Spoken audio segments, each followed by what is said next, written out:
चाहियो छोरालाई के खाएर आएको थियो यसले आज हिँड तँलाई अगाडि भएपछि देखाउनै पर्ने छ हिँड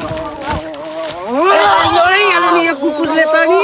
यो कुकुरले त के गरेछ नि यार यो ढुङ्गी बाबा सिम नलै हुने भएन जति खायो नि गरेछ हेर्नु त गुरुजी नमस्ते गुरुजी नमस्ते हिजोदेखि बाबा केही गर्दै गर्दैन के भएको हेरिदिनुहोस् त यता ल्याउनुहोस्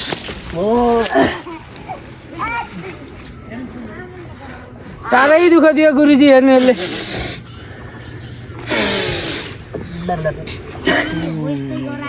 के गर्छ यसले त यही हो गुरुजी यही गरेछ मलाई साह्रै दुःख दियो कसरी निको हुन्छ यो के भएको भनिदिनु त पर्यो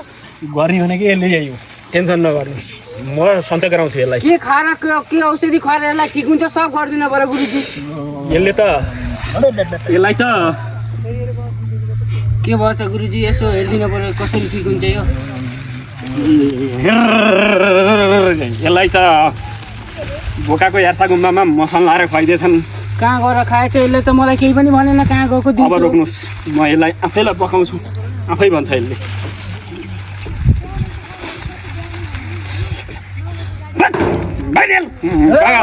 गाउँको राते पहिला दाइको घर गए र पाठाको यासा गुम्बा खाएको हो